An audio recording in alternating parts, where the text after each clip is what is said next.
अस्सलाम वालेकुम। मेरा नाम है डॉक्टर ताज मोहम्मद और इस वीडियो में मैं सीने में जो हमारे दो फेफड़े होते हैं उनको हम कैसे सेहतमंद रख सकते हैं इसके बारे में बताऊंगा। फेफड़ों का ये फंक्शन होता है कि वो गंदे खून को साफ़ करके बदन के मुख्तलिफ़ हिस्सों में दिल के ज़रिए भेजता है। और हमारे सांस के जो फेफड़े जो हैं ये बहुत अहमियत के हामिल हैं, तो हमें इन पे पूरी तवज्जो देनी चाहिए। हमें चाहिए कि हम इनको सेहतमंद रखें। मैं सबसे पहले जो है उन लोगों का जिक्र करूंगा जो कि उन शहरों में रहते हैं जहाँ पे पोल्यूशन बहुत ज़्यादा होती है, जहाँ पे आलूदगी बहुत ज़्यादा होती है, जहाँ पे इंडस्ट्रियल स्टेट होता है और फैक्ट्रीज़ का धुआं होता है। तो ऐसे लोग जो होते हैं उनको अपने सीने का जो है बहुत ख्याल रखना चाहिए, क्योंकि माहौल की आलूदगी, गंदी हवा और पोल्यूशन और इंडस्ट्रियल स्टेट का जो धुआं होता है ये हम सांस के ज़रिए अपने फेफड़ों में ले जाते हैं। उसका ये असर होता है कि हमारे फेफड़े जो है कमज़ोर हो जाते हैं। जो लोग जो होते हैं तम्बाकू नोशी किसी भी सूरत में वो करते हैं, इस्तेमाल करते हैं, जो लोग स्मोकिंग करते हैं सालों से, वक्त के साथ साथ जो है उनकी क़ुव्वत मुदाफ़त जो है वो कमज़ोर पड़ जाती है। और जब उनकी क़ुव्वत मुदाफ़त जब कमज़ोर पड़ जाती है तो ये जो माहौल की आलूदगी होती है, जो इंडस्ट्रियल स्टेज का धुआं होता है, जो स्मोकिंग के असरात होते हैं, वो आहिस्ता आहिस्ता फेफड़ों को कमज़ोर कर देते हैं।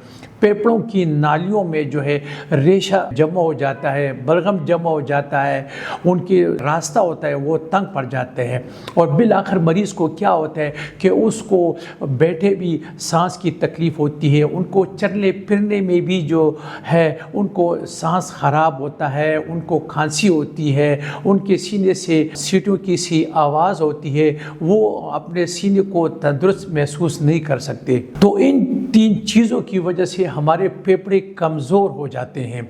और फिर बिल आखिर ये होता है कि इससे जो है दायमी तंगी तनफ़ुस की बीमारी हो सकती है, हमें लंग कैंसर हो सकता है, हमें जो है दमे की बीमारी लग सकती है। और फिर इंसान की ये हालत बन जाती है कि वो वॉशरूम तक चल नहीं सकता, वो इवन के जो है चारपाई से भी उठने के काबिल नहीं रहता, क्योंकि उसका सांस ख़राब होता है। उसकी मेन वजह ये होती है कि उसके जो फेफड़े हैं और फेफड़ों में जो सांस की नालियाँ होती हैं वो बिल्कुल कमज़ोर पड़ जाती हैं, उसमें रेशा जम जाता है और वो इस काबिल नहीं हो सकता कि वो वॉक करे या नमाज पढ़े या बिल्कुल बाहर जा सके आसानी के साथ। तो ये 3-4 वजूहात हैं जिससे हमारे फेफड़े कमज़ोर पड़ जाते हैं। तो हमें इन चीज़ों से बचना चाहिए। अब अगर हम सोचें कि हम अपने फेफड़ों को कैसे जो है तंदुरुस्त और सेहतमंद बना सकते हैं, तो सबसे पहले जो बात है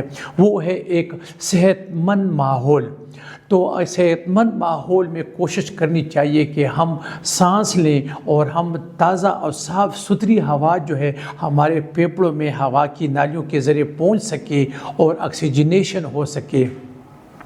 उसके साथ ये होता है कि सुबह हल्की फुल्की वर्जिश और वॉक करनी चाहिए ताकि हम ताज़ा हवा जो है अपने फेफड़ों में ले जा सके हैं। जो लोग स्मोकिंग करते हैं, जो लोग तम्बाकू नोशी करते हैं, उनको चाहिए कि वो तम्बाकू नोशी तुर्क कर दें, स्मोकिंग बिल्कुल बंद कर दें, क्योंकि बिल आखिर उनको दमा, दायमी तंगी तनफ़ुस और लंग कैंसर के बहुत ज़्यादा इम्कानात होता है। अच्छा, इसके साथ जो है हमें अपनी खुराक पे तवज्जो देनी चाहिए। हमें अपनी खुराक पे मुकम्मल मुतवाज़न खुराक लेनी चाहिए। ताज़ा हवा में सांस की एक्सरसाइज करना चाहिए ताकि हमारे फेफड़ों में जो इर्द गिर्द का जो माहौल है उसमें जो ऑक्सीजन और ताज़ा हवा है वो हम फेफड़ों में ले जा सकें और हमारे फेफड़ों को ताज़ा हवा मिल सके।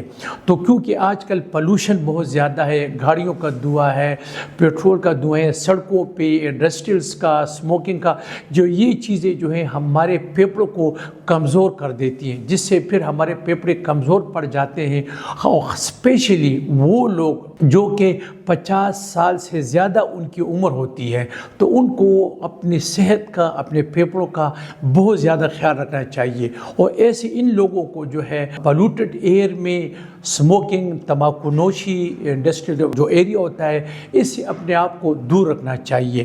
تو یہ وہ باتیں ہیں کہ جن پہ عمل کر کے ہم اپنے سینے کو، ہم اپنے پھیپھڑوں کو جو ہے صحت مند رکھ سکتے ہیں۔ اس کے ساتھ اجازت دیجیے، اللہ حافظ۔